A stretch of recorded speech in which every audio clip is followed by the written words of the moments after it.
see what happens. But the big news, Manny Pacquiao fighting Floyd Mayweather Jr. for a second time in September. Well, that's my prediction news. But the big news out while we were on holiday break is Manny Pacquiao has signed to fight Timothy Bradley for a third time, and they're scheduled for April 9th.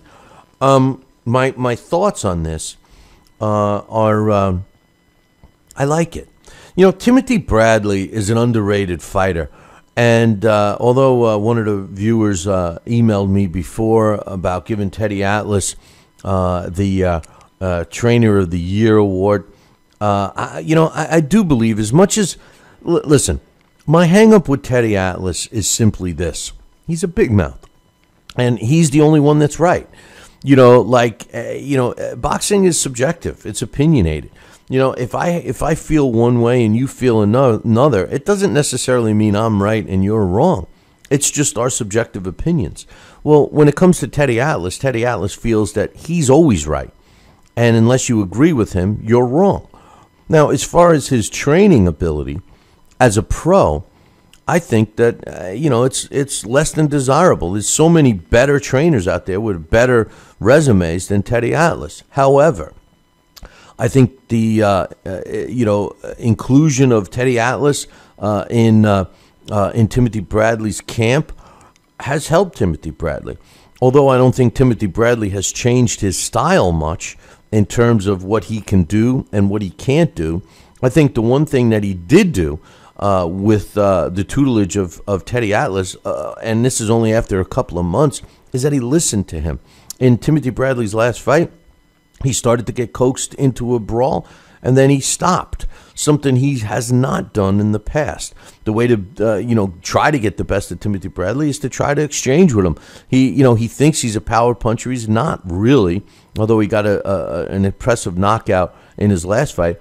I like the matchup. I like the I don't know if it's considered a matchup, but I like the adjoining of Timothy Bradley and Teddy Atlas. Now, as far as their fight, this is why I believe Manny Pacquiao will end up, when all is said and done, regardless of Floyd Mayweather's undefeated record, whether he still has it or not when he finally hangs him up, regardless of all the money he's made and all of that stuff, I think Manny Pacquiao will end up finishing higher on an all-time great list than Floyd Mayweather, and the reason is because of fights like Timothy Bradley, because of fights that he had with Eric Morales and Marco Antonio Barrera, fights where he fought these guys multiple times, and they were all exciting fights.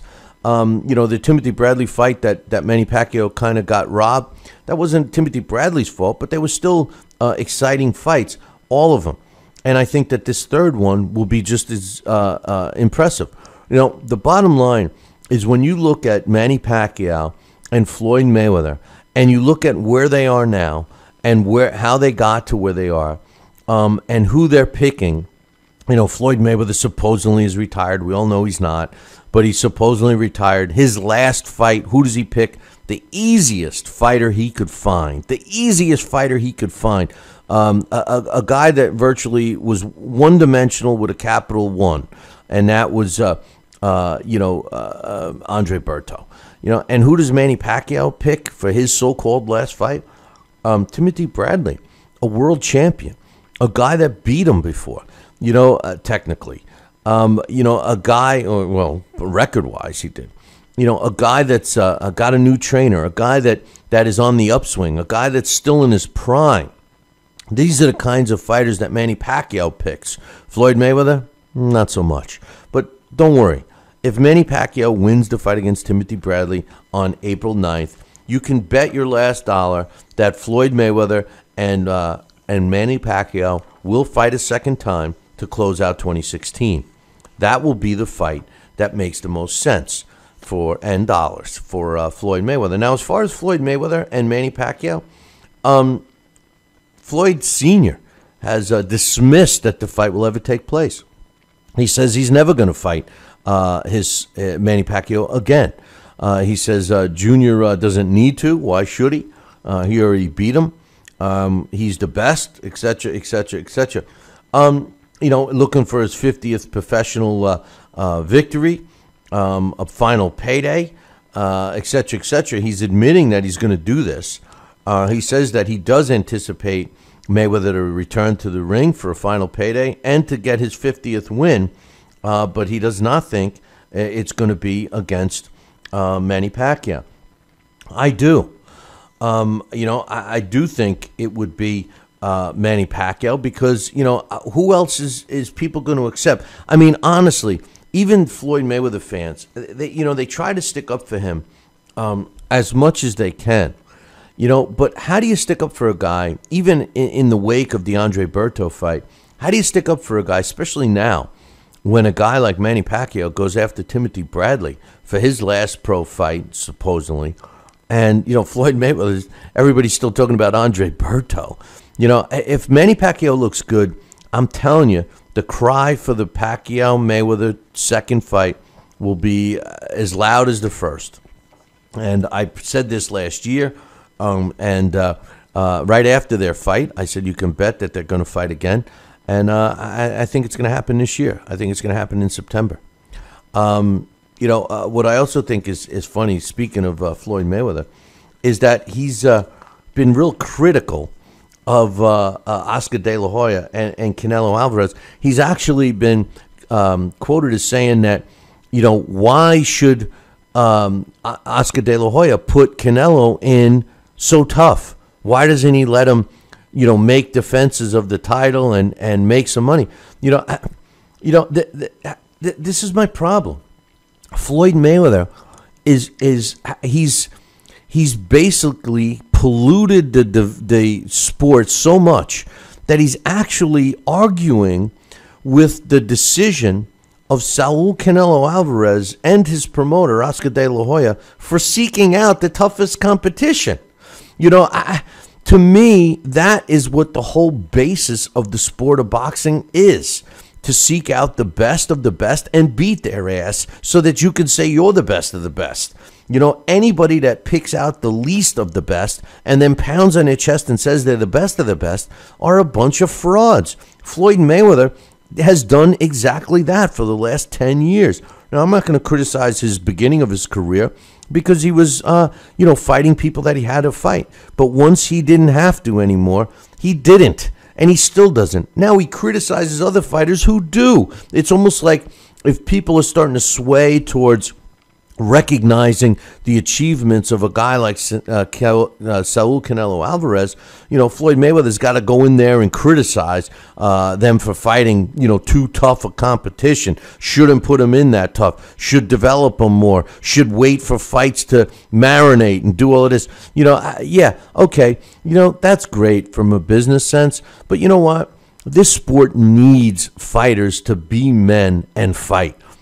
This sport needs exciting fights to get it back on the map.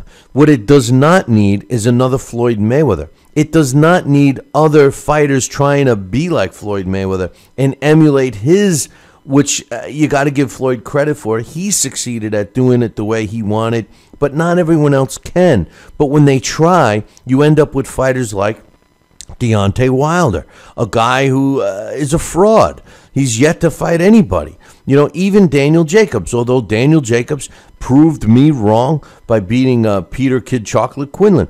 You could even, for as much as I like him, Tyson Fury beats Wladimir Klitschko. And now you say to yourself, was Wladimir Klitschko that good all these years? I think Dax is coming on here in a few moments, but Dax and I spoke today, and the problem with today's fighter, and I say today's, over the last, decade, they don't and are not willing to take any chances. They're not willing to take and I'm not suggesting that fighters take a beating just for, shits and giggles. The bottom line is you got to learn what you're doing. You got to try to avoid being hit and all of that stuff. But the bottom line is when you look through the history of the heavyweight division with Wladimir Klitschko at the top, who really took some chances to beat him? People fought cautiously. They were waiting to get punched by his power right hand. He had the gun cocked, so to speak, and would go rounds without releasing his hand. You know, one of the most boring fighters I've ever seen in my life, Wladimir Klitschko. Tyson Fury beats him. I said it all along that Klitschko was going to have trouble fighting a bigger man. You know, I said it how many times? Go back and listen to the show. I've said it for years that he became proficient. Him and his brother became proficient in fighting smaller men. They developed an ability to punch downward and catch their opponents, with the most powerful punch they could, punching downward. All of a sudden, now he's got to punch even, straight ahead. He didn't know what to do. He looked confused. For a guy that arguably didn't lose a round for almost a decade, didn't know what to do with the movement. And are you telling me that Tyson Fury, and don't get me wrong, for everyone that's a fan of Tyson Fury, and I certainly am, I am a fan of Tyson Fury, but he's not that good. As a matter of fact, with all the criticism I say about Deontay Wilder, styles make fights. I think Deontay Wilder has the style to beat Tyson Fury. And the reason is if he uses his jab, he's got the equalizer. At least one thing. I'm not a fan of Deontay Wilder as far as the fighter, as the man I am. But as a fighter and him pounding his chest saying he's the best, he's the real deal, he's the best heavyweight in the world, that's all a crock of crap. The truth of the matter is he's got one attribute, and that's punching power, legitimate punching power. He does. He has it. Tyson Fury doesn't. For a guy that's 6'9", Tyson Fury doesn't have the punching power.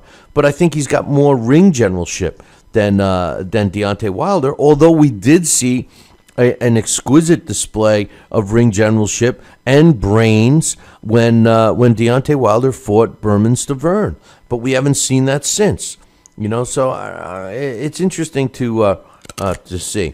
One other thing I want to say.